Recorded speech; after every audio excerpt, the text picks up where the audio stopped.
Hello everyone, welcome to my channel. इस video में हम जियोग्राफी ऑनर्स का क्लाइमेटोलॉजी बुक पढ़ने वाले हैं। चैप्टर नेम है हमारा air masses, fronts and atmospheric disturbances, cyclone and anti cyclone. इस चैप्टर का ये पार्ट नंबर 5 है, जिसमें हम अभी टाइप्स ऑफ साइक्लोन देखने वाले हैं। हमें पता है साइक्लोन क्या होता है और टाइप्स ऑफ साइक्लोन भी पता है कि 2 टाइप्स ऑफ होते हैं, टेम्परेट एंड ट्रॉपिकल। और क्योंकि हमें इन्हें थोड़ा डिटेल में जानने की ज़रूरत है, ऑब्वियसली हमारा ज्योग्राफी ऑनर्स है तो डिटेल में ही पढ़ना है हमें ज्योग्राफी, इसलिए थोड़ा टाइम लग रहा है इस चैप्टर को कंप्लीट होने में। तो ट्रॉपिकल तो हम नेक्स्ट वीडियो में देखेंगे। अभी हम टेम्परेट साइक्लोन के बारे में देखेंगे कि एग्जैक्टली क्या होता है और कौन कौन सी चीज़ें रिस्पॉन्सिबल हैं इसके डेवलपमेंट के लिए। ठीक है, तो वो सारी चीज़ें हम कंप्लीट करेंगे। अगर आपको बाकी के चैप्टर्स पढ़ने हो तो आप प्लीज़ जाकर के एक बार प्लेलिस्ट ज़रूर चेक कर लेना, वहाँ से आपको सारे चैप्टर्स मिल जाएंगे और नोट्स भी आप बना सकते हो वहाँ से। ठीक है, तो आप ज़रूर देखना एक बार, एंड जियोमॉर्फोलॉजी, ह्यूमन ज्योग्राफी जो भी पढ़ना हो उसके लिए। ओके।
तो शुरू करते हैं हम कि हमारा टेम्परेट साइक्लोन होता क्या है। Temperate cyclones are storm systems emerging in the mid and high latitudes away from the tropics, and they are low pressure systems with associated cold fronts, warm fronts and occluded fronts. Fronts के बारे में तो आपने पढ़ा हुआ होगा, अगर नहीं पढ़ा तो उसको पहले पढ़ लो, उसके बाद ये चीज़ें समझ में आ जाएंगी अपने आप। टेम्परेट साइक्लोन कहने का क्या मतलब बनता है? अगर किसी भी चीज़ के साथ, फॉरेस्ट के साथ या फिर किसी भी चीज़ के साथ जब टेम्परेट लगता है तो इट मीन्स ये कहाँ पे है? टेम्परेट रीजन में। और हमारे अर्थ को जब बांटा गया है, ट्रॉपिकल, टेम्परेट ऐसे करके दिया गया है ना, और आर्कटिक है, तो उसमें टेम्परेट कौन सा पार्ट है? ये वाला पार्ट है, ठीक है। उसके नीचे वाला पार्ट क्या है? ये हमारा ट्रॉपिकल होता है। एंड देन हमारा फिर क्या है? इधर क्या है? हमारा टेम्परेट है। तो आप देख सकते हो कि कितना डिग्री बता रहा है, 35 डिग्री लैटिट्यूड से लेकर के 65 degree latitude in both hemisphere. It means ये हमारा क्या है, यहाँ से हम एक चीज़ और जान सकते हैं कि यही जो ये लैटिट्यूड्स हमारा 35 डिग्री से 65 के बीच में, ये देख सकते हो आप, ये हमारा क्या है? ये हमारा टेम्परेट रीजन है, और यहाँ पे हमारे टेम्परेट साइक्लोन बनते हैं, डेवलप होते हैं, ठीक है। ये एक स्टॉर्म सिस्टम है और मिड एंड हाई लैटिट्यूड में इमर्ज होता है, वहाँ पे बनता है अवे फ्रॉम ट्रॉपिक्स। जो ट्रॉपिक्स है हमारे उनसे दूर, ठीक है। अब ट्रॉपिक से दूर है तभी तो ये टेम्परेट हुए, है ना। उसके अलावा क्या है इसमें? They are low pressure system. Low pressure system है associated with cold fronts, warm fronts and occluded fronts. अभी जब हम आगे पढ़ेंगे तो आपको पता चलेगा कि ये जो फ्रंट्स है हमारे, जिनके बारे में हमने पढ़ा हुआ था, उनके बिना जो साइक्लोन है हमारे, जो टेम्परेट साइक्लोन है, वो बनते ही नहीं है। तो फ्रंट्स का होना भी काफ़ी ज़रूरी है। ओके, इतना क्लियर हो गया हमारा। आगे बढ़ेंगे। Beyond the tropics are called the temperate cyclones और एक्स्ट्रा ट्रॉपिकल साइक्लोन्स और मिड लैटिट्यूड साइक्लोन्स और फ्रंटियर साइक्लोन्स और वेव साइक्लोन्स। अभी देखो टेम्परेट साइक्लोन को कितने नामों से जाना जाता है, ये सारे नाम लिखे हुए हैं। पहला तो टेम्परेट हो गया, दूसरा एक्स्ट्रा ट्रॉपिकल हो गया, तीसरा मिड लैटिट्यूड साइक्लोन और चौथा फ्रंटल साइक्लोन और पांचवा क्या हमारा? वेव साइक्लोन, ठीक है। तो ये इस तरह से हैं हमारे। आगे बढ़ेंगे और देखें कि ऑरिजिन और डेवलपमेंट क्या है। बिफोर पोलर फ्रंट थ्योरी और wave theory, thermal theory and eddy theory were popular in 20th century. Okay, तो ऑरिजिन और डेवलपमेंट के लिए कोई ना कोई तो बेस चाहिए, किसी न किसी चीज़ के बेसिस पे ही बताया जाएगा कि जो टेम्परेट साइक्लोन है वो डेवलप होते हैं, ठीक है। तो ये जो पोलर फ्रंट थ्योरी है जिसको एक्सेप्ट किया गया है, उससे पहले दो थ्योरीज थी, थर्मल थ्योरी और ईडी थ्योरी। मतलब ये दो थ्योरी ऐसी थी जिनके बेसिस पे बताया जा रहा था कि टेम्परेट साइक्लोन क्या होते हैं, डेवलप होते हैं। लेकिन बाद में क्या किया गया? बाद में किसको ज़्यादा एक्सेप्ट किया गया? पोलर फ्रंट थ्योरी या फिर वेव थ्योरी को। ओके, ये दोनों सेम चीज़ें हैं, तो इनको एक्सेप्ट किया गया और इन दोनों को एक्सेप्ट नहीं किया गया है, ठीक है। ये 20th सेंचुरी की बात है। अब हम आगे बढ़ेंगे। साइक्लोन दिख रहा है किस तरह से होता है ये, ओके। अब हम देखें कि पोलर फ्रंट थ्योरी एग्जैक्टली होता क्या है, जिसके बेसिस पे ये बताया जा रहा है कि टेम्परेट साइक्लोन हमारे डेवलप होते हैं, ठीक है। The polar front theory discusses and explains the origin of temperate cyclone। ये बताता है कि टेम्परेट साइक्लोन हमारे कैसे ओरिजिन होते हैं, इसको एक्सप्लेन करता है। According to this theory, frontogenesis is a pre condition for the formation of a temperate cyclone. इस थ्योरी के अकॉर्डिंग जो प्री कंडीशन है, जिसके थ्रू क्या होता है हमारा पोलर, जिसके थ्रू हमारा टेम्परेट साइक्लोन बनता है, वो क्या है? फ्रंटोजेनेसिस। अब फ्रंटोजेनेसिस और फ्रंटोलाइसिस दो वर्ड्स हैं। फ्रंटोजेनेसिस मतलब होता है डेवलपमेंट ऑफ फ्रंट पढ़ा है हमने, तो जब डेवलपमेंट होता है फ्रंट का तो उसको हम फ्रंटोजेनेसिस कहते हैं। मतलब कि जो फ्रंटोजेनेसिस है, जो फ्रंट का डेवलपमेंट है, वो काफ़ी ज़रूरी है। अगर फ्रंट का डेवलपमेंट नहीं होगा तो हमारे जो टेम्परेट साइक्लोन है वो नहीं बनेंगे। फ्रंटलाइसिस क्या होता है? डिस्ट्रक्शन ऑफ फ्रंट का क्या होता है? अब फ्रंट्स हमारे क्या होता है? टूट जाते हैं। मतलब फ्रंट्स का जो फॉर्मेशन हो रहा था वो क्या हो रहा है? खत्म हो रहा है, उसको हम कहते हैं फ्रंटलाइसिस। क्लियर हो गया यहाँ तक? Hence, the condition necessary for the development of a front are also required for the development of a temperate cyclone. Okay, तो जो हमने पढ़ा हुआ था कि जो कंडीशन नेसेसरी है किसके डेवलपमेंट के लिए? फ्रंट के डेवलपमेंट के लिए, वो सेम कंडीशन टेम्परेट साइक्लोन के डेवलपमेंट के लिए भी ज़रूरी होंगी, क्योंकि फ्रंट का डेवलपमेंट ही क्या है?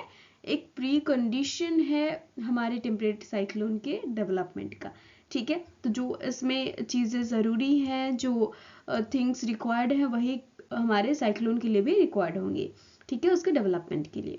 तो पहला कौन सा चीज़ है, the presence of to opposing air masses has contrasting properties of air temperature and pressure, density and humidity. Okay, दो अपोजिंग एयर मासेस होने चाहिए। दो अपोजिंग एयर मासेस कहने का क्या मतलब है कि एक कूल होना चाहिए और एक क्या होना चाहिए, वार्म होना चाहिए। मतलब उनकी प्रॉपर्टी की तो बात हो रही है, दोनों क्या होने चाहिए, एक दूसरे से काफ़ी डिफरेंट होने चाहिए, एक दूसरे के अपोजिट होने चाहिए, ठीक है। दोनों में फ़र्क होना चाहिए। किस चीज़ में फ़र्क होगा, तो उनकी properties like air temperature, air pressure and humidity, ठीक है। ये पहला कंडीशन हो गया फ्रंट के डेवलपमेंट के लिए भी और टेम्परेट साइक्लोन के डेवलपमेंट के लिए भी, ठीक है। दूसरा कंडीशन क्या है, the two air masses must move in the face direction. जो दो एयर मासेस हैं हमारे, वो क्या होने चाहिए, मस्ट मूव होने चाहिए, मतलब मूव करने चाहिए फेस डायरेक्शन। मतलब कहने का मतलब है ना कि एक एयर क्या हो रहा है, इधर जा रहा है और दूसरा क्या हो रहा है, इधर जा रहा है, ठीक है। तभी तो जाकर के फिर ये ऐसे वेव का फॉर्म लेगा, ठीक है, ये ऐसे मूव करेगा, तभी ये वेव का फॉर्म लेगा और ऐसे करके क्या होगा, हमारे साइक्लोन डेवलप होंगे, ठीक है। ये दो कंडीशन हमारे हो गए। आगे बढ़ेंगे हम। Temperate cyclones cover a large area as these are formed due to convergence of large and contrasting air masses.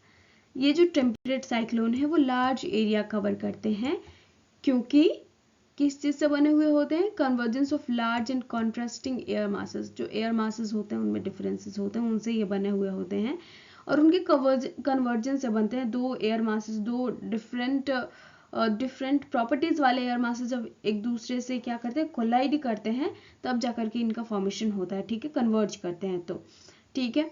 Sometimes temperate cyclones are so extensive that they cover an area of about 10 lakh square kilometers.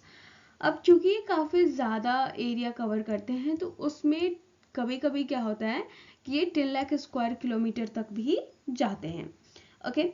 Temperate cyclones extend up to 10 kilometre from sea level in the upper troposphere. और इसके अलावा क्या चीज़ है, हमने तो देख लिया कि ज़मीन पे ये कितनी दूर तक, कितने किलोमीटर तक क्या करते हैं, जाते हैं, लेकिन फैले हुए होते हैं। लेकिन उसके अलावा क्या, ऊपर तक, ठीक है, सी लेवल से ऊपर की हम बात करें तो कहाँ तक जाते हैं, 10 kilometre from the sea level in upper troposphere. Upper troposphere तक ये पहुंच जाते हैं about 10 kilometre high from the sea level. Moisture present in hot, humid and lighter air mass is the source of energy in temperate cyclones. अब temperate cyclones में कोई ना कोई तो एनर्जी का पात्र होता है, तो अब वो क्या है, वो है मॉइस्चर। जो मॉइस्चर प्रेजेंट होता है ना हॉट, ह्यूमिड और लाइटर एयर मासेस में, वही क्या है, सोर्स ऑफ एनर्जी है, ओके। इसके अलावा क्या है, यही जो मॉइस्चर है ना, वो बाद में क्या होता है, इसके कूलिंग का कारण बन जाता है। अब क्योंकि नमी है, तो नमी क्या होता है, नमी की वजह से जो बाकी जो वहाँ के क्लाउड्स हैं उनका फॉर्मेशन होना शुरू हो जाएगा, ठीक है, रेनफॉल होना शुरू होगा। नमी की वजह से ही तो होता है, कंडेंसेशन होगा, कूलिंग होगा, क्लाउड फॉर्मेशन होगा, ये सारी चीज़ें नमी की वजह से ही बाद में होने लगती हैं। Since the source of energy in temperate cyclones is moisture present in warm air mass, they can occur and develop over both oceanic and continental surfaces. इसके अलावा एक और चीज ध्यान में रखने वाली है कि वो ओशनिक और कॉन्टिनेंटल सरफेस दोनों पे ही अगर करते हैं। क्यों, क्योंकि इनका जो सोर्स ऑफ डेवलपमेंट है वो क्या है, वो मॉइस्चर है, ठीक है। ये चीज हो गया क्लियर। अब हम आगे बढ़ते हैं।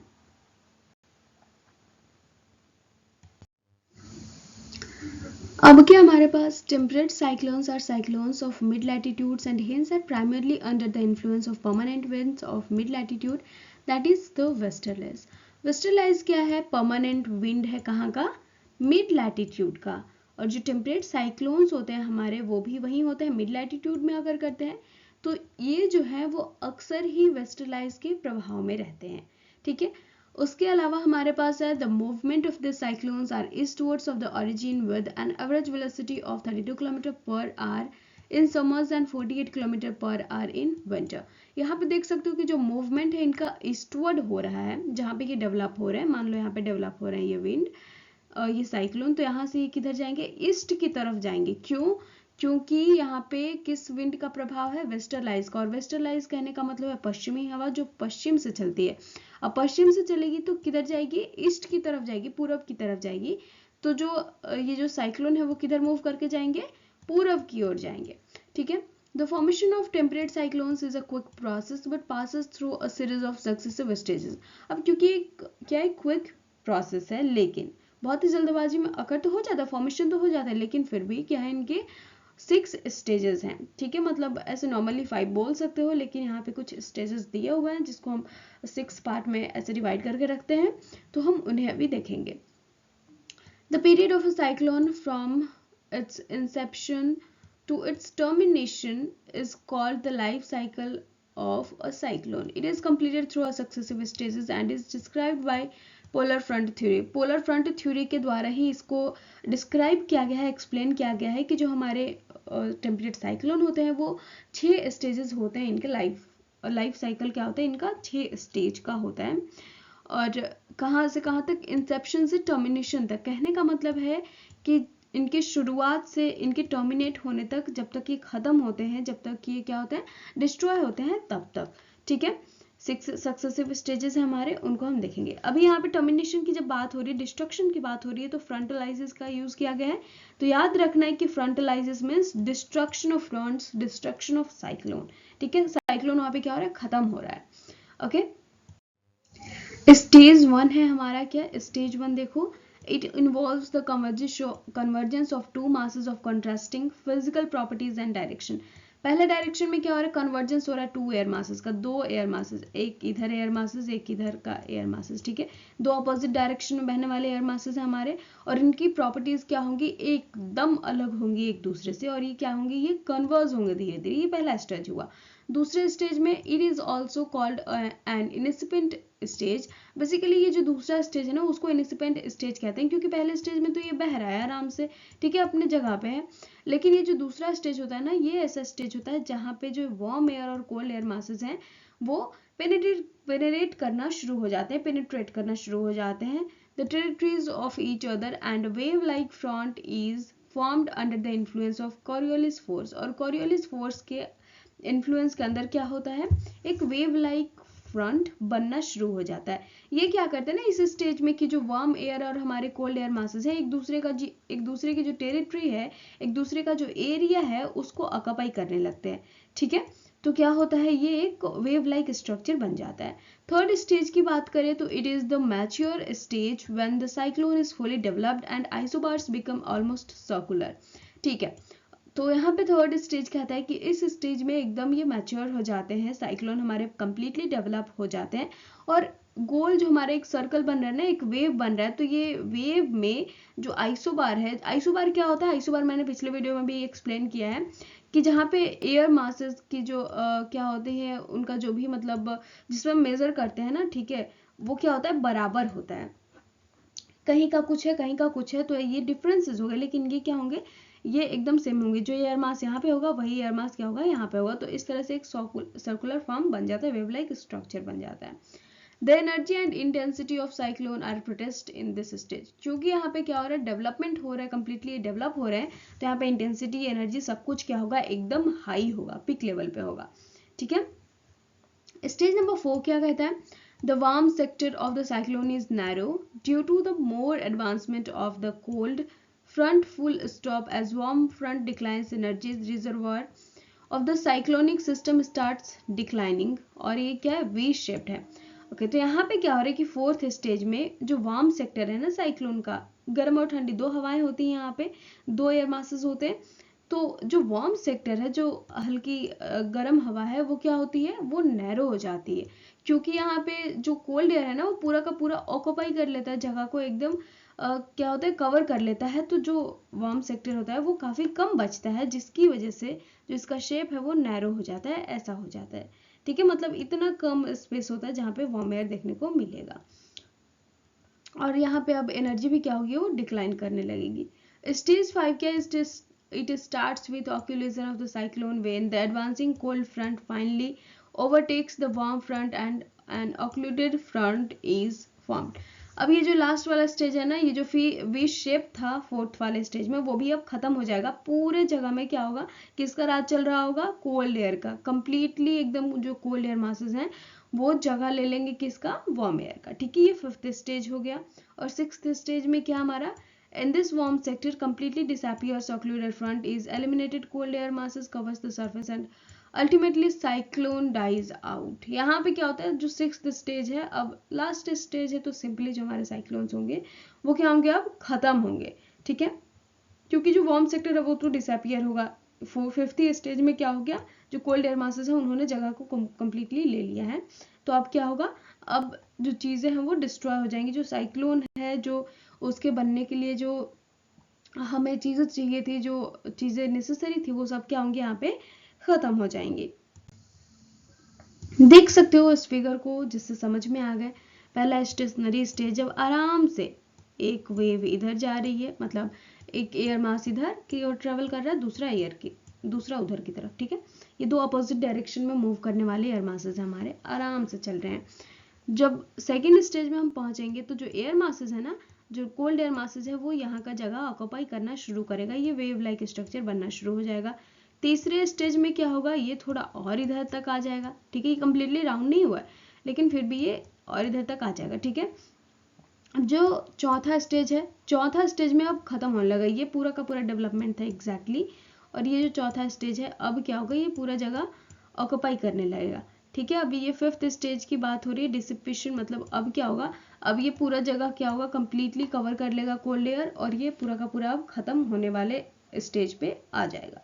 ठीक है, तो ये हमारे कुछ इमेज जो मुझे मिले वो मैंने यहाँ पे लाए हैं, और शायद इसको देख के आपको समझ में आ गया होगा कि किस तरह से जो कोल्ड एयर है वो वार्म एयर का जगह ले रही है, और धीरे धीरे करके साइक्लोन का फॉर्मेशन हो रहा है। उसके बाद जो साइक्लोन का फॉर्मेशन है वो खत्म भी हो रहा है, वो डिस्ट्रक्शन भी उनका हो जा रहा है। ओके,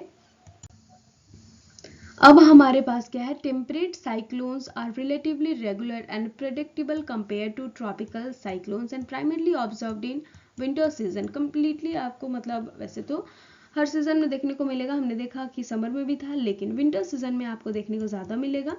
और जो ट्रॉपिकल साइक्लोन है ना, उनकी अपेक्षा हम देखें तो ये हमारे जो टेम्परेट साइक्लोन है वो प्रिडिक्टेबल है, वो प्रिडिक्ट किए जा सकते हैं, और रिलेटिवली क्या है, रेगुलर है।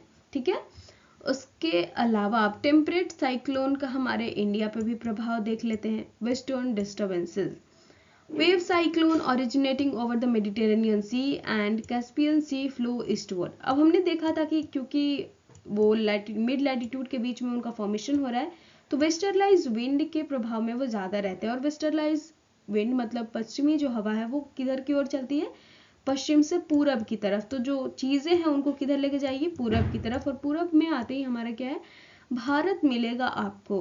तो मेडिटेरेनियन सी और कैस्पियन सी में जो ओरिजिनेट होने वाले वेव साइक्लोन्स हैं वो ईस्टवर्ड की तरफ क्या करेंगे, फ्लो करेंगे, अंडर द इन्फ्लुएंस ऑफ सब ट्रॉपिकल वेस्टर्ली जेट स्ट्रीम। किसके इन्फ्लुएंस में, तो जो सब ट्रॉपिकल वेस्टर्ली जेट स्ट्रीम होंगे हमारे, उनके इन्फ्लुएंस में आकर के ये किधर की ओर मूव करेंगे, ईस्टवर्ड की ओर। Okay, the cyclones enter into north western part of India. अब ईस्टवर्ड आ रहे हैं तो हमारे इंडिया में भी इंटर करेंगे।